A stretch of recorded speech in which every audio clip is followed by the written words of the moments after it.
Shalom Bapak Ibu dan Saudara yang dikasihi Tuhan Yesus. Jumpa lagi dengan saya Yongki Setiawan.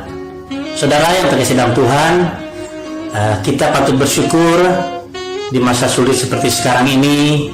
Kita masih boleh diberikan kesempatan oleh Tuhan untuk beribadah, saudara. Walaupun kita tidak secara langsung beribadah di gereja, tetapi kita bersyukur kalau kita masih boleh beribadah di lewat live streaming, saudara, atau online. Bapak, Ibu, dan Saudara yang terkasih dalam Tuhan, pada hari ini saya akan menyampaikan firman Tuhan yang diambil dari kitab Korintus, saudara, dengan tema melewati proses dari Tuhan. Saudara yang terkasih dalam Tuhan, kalau kita mendengar kata proses, tentunya ada satu pembentukan dari hal yang tidak baik menjadi yang baik, atau dalam suatu proses kita pasti akan banyak mengalami masalah, saudara. Saudara yang terkasih dalam Tuhan, masalah yang kita hadapi kita tidak perlu takut, saudara, karena kita tahu kita sebagai anak Tuhan, pasti Tuhan akan campur tangan dalam setiap kehidupan kita. Saudara, masalah tidak perlu ditakuti, dan masalah itu pun tidak akan pernah hilang, saudara. Karena apa? Selama kita masih hidup di dunia ini, kita pasti akan banyak mengalami proses dan banyak mengalami masalah. Saudara perlu diketahui, hanya satu, saudara, yang tidak pernah mengalami masalah, yaitu kematian. Tetapi saudara jangan salah, kematian pun terkadang membawa masalah untuk orang yang tinggalkan. Seringkali merepotkan orang-orang yang mencintai kita, yang berada di sekitar kita, untuk mempersiapkan segala sesuatunya. Oleh karena itu saya katakan sekali lagi, untuk mengalami proses, untuk menghadapi masalah, kita tidak perlu takut, saudara. Karena dalam mengalami proses, kita pasti akan menemukan jalan keluar yang disiapkan oleh Tuhan.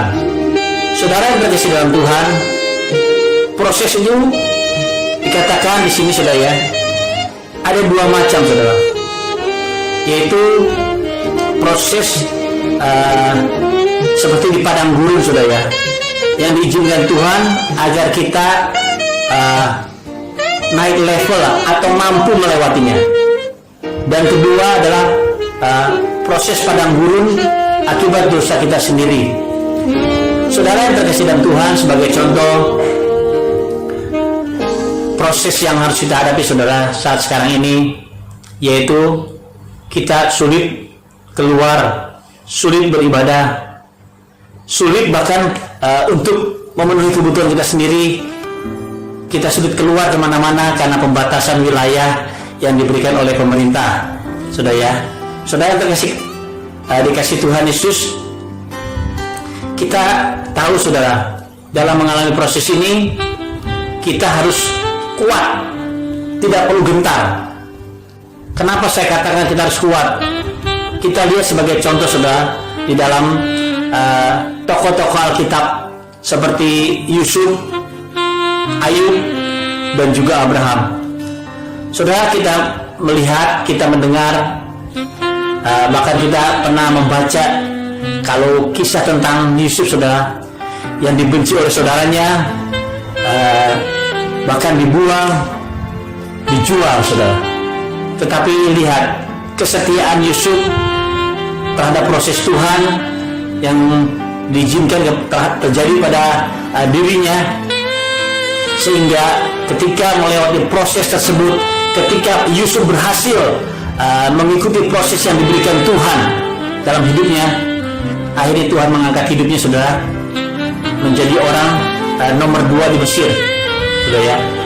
Dan Yusuf berhasil menyelamatkan Mesir dari bahaya kelaparan. Begitu juga dengan Abraham, mereka mengalami proses secara rohani ketika mereka diminta anaknya untuk dipersembahkan kepada Tuhan. Mereka taat, mereka setia. Awal mula Abraham bimbang dan ragu. Kenapa harus anak yang dikasihinya yang diminta oleh Tuhan? Bukankah ada yang lain yang Tuhan minta daripada dirinya? Tetapi tidak itu yang dilakukan oleh Abraham. Mereka tetap melakukan dengan setia apa yang diperintahkan Tuhan. Alhasil Tuhan menyediakan apa yang diminta oleh Tuhan. Karena kesetiaannya, karena ketaatannya, Abraham mendapat gelar Bapak orang percaya. Dan yang ketiga, dengan Ayub. Saudara, kita tahu cerita ini bagaimana Ayub mengalami proses yang sangat luar biasa. Bagaimana Ayub mengalami penderitaan-penderitaan yang harus mereka hadapi ketika mereka mengalami proses Tuhan. Ayub diizinkan oleh Tuhan mengalami proses dalam hidupnya, yaitu mereka mengalami sakit gatal di seluruh penjuru tubuhnya. Bahkan mereka sampai menggaruk tubuhnya dengan dikatakan dengan sebilah beling juga ya, karena saking gatalnya. Bahkan bukan hanya itu saja, bukan hanya sakit penyakit yang dialami oleh Ayub, tetapi anaknya pun diambilnya dari kehidupannya. Begitu sangat miris sekali, sangat sakit sekali yang dialami Ayub. Bukan hanya harta, anak, bahkan istri yang dicintainya pun meninggalkan Ayub. Saudara yang terkasih dalam Tuhan, kalau kita melihat dari ketiga tokoh Alkitab ini, betapa luar biasa proses-proses yang diberikan Tuhan terhadap kerohanian seseorang. Oleh karena itu, saudaraku yang terkasih dalam Tuhan, kita sebagai anak Tuhan, kita tidak boleh lari dari proses, kita tidak boleh dari masalah. Tuhan menginginkan kita bukan hanya menjadi orang yang percaya. Tuhan menginginkan kita bukan hanya menjadi orang yang benar, tetapi Tuhan menginginkan kehidupan kita menjadi orang yang sempurna, mendekati seperti Allah, saudara. Karena itu tujuan Allah dalam hidup kita, agar kita menjadi saksi, menjadi berkat bagi semua orang, agar kita bisa menghidupi karakter Allah dalam hidup kita. Apa saja karakter Allah, saudara, yang dalam hidup kita yang harus kita ikuti? Karakter Allah yaitu adalah panjang sabar, murah hati, lemah lembut, tidak cemburu, tidak mudah tergoyahkan oleh segala macam hal-hal pengajaran. Saudara terkasih dalam Tuhan, kenapa proses diizinkan oleh Tuhan? Proses diizinkan oleh Tuhan, saudara, untuk menjadikan diri kita menjadi murni. Saudara, kalau kita dengar kata murni, mungkin saudara akan teringat akan satu benda yang mungkin juga dipakai oleh saudara dan juga saya, ataupun juga banyak orang lain memakainya. Kata murni, kalau saya boleh ambil, saya boleh identikan dengan emas, saudara. Kenapa emas dikatakan adalah satu barang yang murni atau logam mulia? Karena emas, saudara, ketika diproses, ketika ingin dijadikan suatu bentuk logam mulia yang luar biasa, dia harus dibakar berkali-kali dengan suhu yang tinggi, yang sangat panas, saudara. Tetapi emas tidak menjadi rusak, tidak menjadi berantakan atau bagaimanapun hasilnya. Justru emas ketika dibakar, diproses, saudara, dia akan semakin mengeluarkan kotoran-kotoran yang dipisahkan dari jenis asli, saudara, sehingga emas itu bisa menjadi berkilau dan sangat berharga, saudara. Bahkan bisa menjadi sangat tinggi harganya ketika ingin dimiliki oleh seseorang. Begitu juga dengan hidup kita, saudara yang terkasih dalam Tuhan.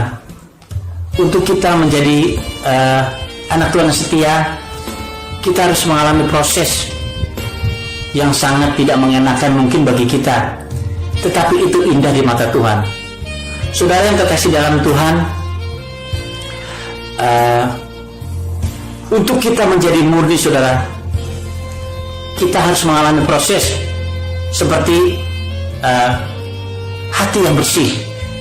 Saudara, ada beberapa macam proses yang saya akan katakan kepada ibu, bapak, dan saudara yang terkasih dalam Tuhan. Untuk kita melalui proses atau padang gurun yang membentuk kita menjadi lebih murni, kita harus memiliki hati yang bersih. Hati yang bersih itu yang bagaimana, saudara? Hati yang bersih adalah hati yang tidak punya niat loba atau banyak cara licik untuk kita mendapatkan segala sesuatu yang menyenangkan hati kita atau yang menyukacitakan orang lain karena kedegilan hati kita.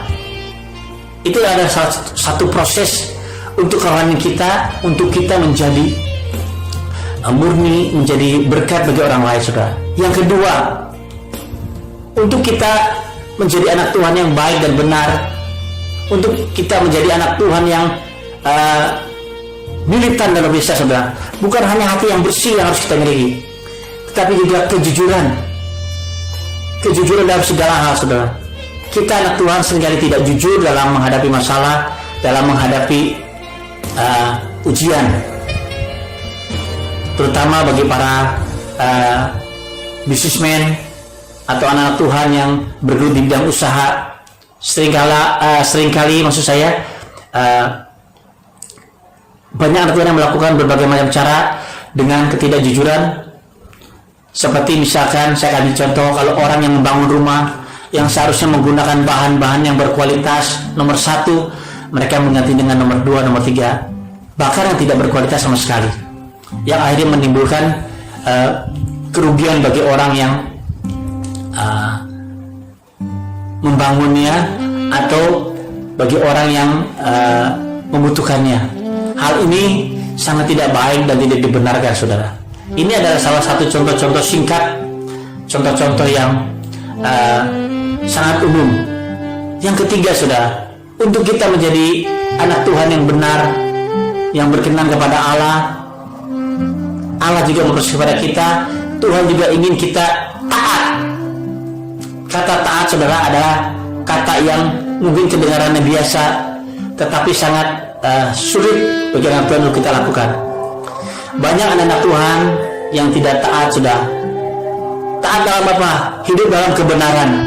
Banyak anak Tuhan yang hidupnya tidak benar di mata Tuhan, sementara mereka melayani Tuhan di gereja dengan baik, dengan tulus kelihatannya, saudara, dengan sungguh-sungguh. Tetapi ketika firman Tuhan katakan, kamu jangan begini, kamu jangan begitu, kamu jangan lakukan ini, kamu jangan lakukan itu. Tetapi banyak anak Tuhan ataupun pelayan-pelayan Tuhan yang seringkali tidak taat pada perintah Tuhan. Bahkan mereka kehidupan di luarnya tidak berkenan pada Tuhan. Saya pernah melihat suatu kali, saudara, pelayan Tuhan yang di mata saya mungkin dilihatnya sangat setia melayani Tuhan, baik, bahkan jam terbangnya sudah sangat tinggi kemana-mana di bidang musik, saudara ya. Ternyata ketika saya melihat di suatu mall, sudah berpapasan dengan saya tanpa sengaja, dan mereka tidak melihat saya. Mereka sedang merokok, sedang kumpul-kumpul dengan temannya sambil minum-minum. Ketika saya melihat itu, saya kaget, sudah. Wow, kok bisa ya seorang pelayan Tuhan hidup seperti ini? Mereka tidak melihat saya, saudara, tapi saya kaget ketika melihat mereka. Kenapa? Saya sedang berjalan dengan hamba Tuhan juga, dan saya katakan pada hamba Tuhan tersebut, perteman saya, saudara, mereka melihat anak tersebut yang dijumpai sering melayani di gereja saya, saudara. Saya kaget sekali, saudara. Sejak saat itu saya menyampaikan kepada Bapak Gembala dengan sebagai pimpinan tertinggi untuk tidak memberikan tugas lagi, saudara. Saudara, kata ketaatan ini adalah kata yang kelihatannya simpel tetapi sulit, saudara ya. Kenapa? Karena Tuhan dalam kehidupan kita menuntut hati yang bersih, kejujuran, ketaatan, saudara. Oleh karena itu, saudara, bukan hanya ketiga hal ini saja yang harus kita patuhi sebagai anak Tuhan, tetapi ada lagi, saudara, yaitu kesabaran. Kesabaran dalam hal apa, saudara? Dalam hal emosi. Kesabaran dalam hal mengalami tekanan-tekanan masalah. Saudara, banyak anak Tuhan yang merasa gelisah ketika menghadapi masalah. Mereka tidak suka, mereka tidak enjoy ketika menghadapi masalah, saudara. Kenapa? Karena bagi mereka adalah masalah adalah beban yang berat. Saudara, perlu kita ketahui dan perlu saudara ketahui, masalah yang datang dalam kehidupan saudara dan saya adalah masalah yang tidak melebihi kekuatan, kemampuan saudara dan saya. Karena Tuhan tahu takaran saudara dan saya. Jadi kita jangan pernah lari dari masalah. Masalah tidak akan pernah hilang dari setiap kehidupan manusia. Bahkan orang mati pun masih mempunyai masalah dan meninggalkan masalah untuk orang yang mencintainya atau orang yang ditinggalkannya.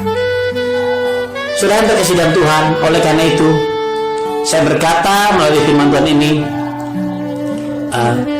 perlu penguasaan diri, saudara.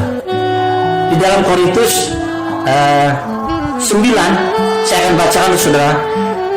Di dalam Korintus 9 ayat yang ke-25, tiap-tiap orang yang turut mengambil bagian dalam pertandingan menguasai dirinya dalam segala hal. Mereka berbuat demikian untuk memperoleh suatu mahkota yang fana, tetapi kita untuk memperoleh suatu mahkota yang abadi. Saudara yang terkasih dalam Tuhan, kita sebagai anak Tuhan untuk mengalami proses kehidupan ataupun mengalami proses pertandingan dalam iman, saudara, kita harus bisa menguasai diri kita. Kita harus memiliki tuntutan yang Tuhan minta dari kita, saudara. Seperti tadi, hati yang bersih, kejujuran, ketaatan, kesabaran, saudara. Ada satu hal lagi, saudara, yang sangat harus kita jaga, yang harus sangat kita benar-benar miliki dalam kehidupan kita, saudara, untuk kita menjadi murni dalam proses pembentukan Tuhan, yaitu kekudusan dan kerendahan hati. Saudara, kata kekudusan ini sangat penting sekali, saudara, karena banyak anak-anak Tuhan yang kelihatannya rajin beribadah, rajin melayani pekerjaan Tuhan, tetapi hidupnya tidak kudus di mata Tuhan. Hidupnya tidak benar di mata Tuhan, tidak mempunyai kerendahan hati, saudara. Banyak anak Tuhan, bahkan banyak sekali juga hamba-hamba Tuhan yang sudah melayani Tuhan sangat luar biasa, tetapi ketika berada di luar gereja, mereka tidak menjaga kekudusan, saudara. Seringkali mereka terbuai dengan kenikmatan duniawi. Banyak kenikmatan dunia yang mencoba menggugurkan kekudusan kita, menghancurkan, saudara, keimanan kita, seperti nightclub, wanita, perjudian, minuman keras, makanan, ataupun apa saja, saudara. Dan juga banyak hal-hal yang membuat kita tidak menjadi rendah hati. Khususnya, saudara, ya, saya katakan, kita sebagai anak Tuhan yang sudah melayani Tuhan dengan baik, yang sudah mengenal pelayanan Tuhan dengan banyak, ayo kita jaga kekudusan kita, kerendahan hati kita. Karena saya lihat, saudara, banyak hamba-hamba Tuhan ketika mereka melayani Tuhan sudah terkenal, sudah sangat dikenal orang, sudah sangat bergelimang dengan harta, mereka tidak menjaga kekudusan. Mereka tidak lagi menjaga kerendahan hati. Mereka seringkali bertanya ketika diundang oleh hamba-hamba Tuhan di pedesaan atau gereja-gereja kecil, berapa PK saya kira-kira yang saya dapatkan? Saudara, hal ini sudah merupakan sifat yang tidak baik. Mereka tidak murni, tidak kudus di hadapan Tuhan, saudara. Mereka tidak mempunyai kerendahan hati. Mereka sombong, saudara. Oleh karena itu, saudara, saya katakan pada saat hari ini, ayo saudara yang sedang beribadah bersama dengan saya di rumah melalui streaming ini, ayo saudara, kita miliki proses dari Tuhan yang Tuhan inginkan dalam kehidupan kita, untuk kita menjadi murni, menjadi baik, menjadi selaras, seirama dengan Tuhan. Yaitu apa saudara yang tadi saya katakan, yaitu kita harus memiliki hati yang bersih, kejujuran, ketaatan, kesabaran, kekudusan, dan kerendahan hati saudara. Kalau kita memiliki keenam ini saudara, kita pastikan saudara ya, dan saya berani memastikan saudara dan saya, kita akan menjadi anak-anak Tuhan yang militan. Kita akan menjadi teladan Tuhan. Kita akan menjadi pelayan-pelayan Tuhan, menjadi saksi-saksi Tuhan yang Tuhan inginkan di setiap waktu, di setiap tempat saudara. Oleh karena itu saudaraku yang terkasih dalam Tuhan, ayo kita lakukan seperti yang tadi kitab Korintus katakan. Kalau kita ingin melewati proses dalam pertandingan, kita harus menguasai diri kita. Kita harus menguasai semua yang Tuhan minta dalam hidup kita. Saya katakan sekali lagi saudara, penguasaan apa saudara untuk kita menjadi murni? Hati yang bersih, kejujuran, ketaatan, kesabaran, kekudusan, dan kerendahan hati. Saya tidak dapat berkata lebih panjang lagi saudara. Saya hanya menyampaikan kepada Bapak Ibu, saudara-saudari yang terkasih dalam Tuhan, saya sangat menghimbau, saya sangat mengharapkan, menganjurkan untuk kita siap sedia mengalami proses dari Tuhan. Kita tidak gentar, kita tidak bergerutu atau menggerutu, kita tidak lari dari masalah, tetapi kita menghadapi masalah bersama Tuhan. Untuk mengalami proses ini, seperti sekarang negara kita mengalami masalah dengan virus COVID-19 saudara. Kita mengalami kesulitan dalam berbagai hal. Kita menghadapi tekanan-tekanan. Tapi percayalah saudara, kita sebagai anak-anak Tuhan, kita akan keluar sebagai pemenangnya. Saya katakan, kita sebagai anak-anak Tuhan, kalau kita mengalami proses dari Tuhan dengan setia, dengan taat, dengan jujur, dengan kerendahan hati, dengan kekudusan, saya katakan sekali lagi, kita akan keluar sebagai pemenangnya. Oleh karena itu saudara, saya sampaikan kepada Bapak Ibu, saudara-saudari yang terkasih dalam Tuhan, sekali lagi, ayo kita ikuti proses dari Tuhan, dan jangan kita pernah menggerutu pada Tuhan, mengeluh pada Tuhan, tetapi kita harus mengucap syukur dalam segala hal. Karena apa saja yang diizinkan Tuhan, itu adalah hal yang terbaik untuk kehidupan kita, untuk kita naik level saudara secara rohani. Bahkan naik level kita juga saudara sebagai dalam kehidupan kita, untuk kita menjadi lebih baik di masyarakat atau dalam lingkungan sekitar ataupun dalam kehidupan keluarga kita. Puji Tuhan, saya tidak panjang lebarkan firman Tuhan. Bila kiranya firman Tuhan yang sudah saya sampaikan dan saudara sudah mendengarkannya secara online, biarlah firman Tuhan ini boleh menguatkan kita, boleh mengingatkan kita, boleh meneguhkan kita dalam setiap hal saudara. Karena apa saudara? Karena kalau kita tidak mendengarkan proses dari Tuhan, kita tidak akan keluar sebagai pemenangnya. Oleh karena itu saudara, ayo kita taat dan ikuti proses saja dari Tuhan. Amin. Tuhan Yesus memberkati.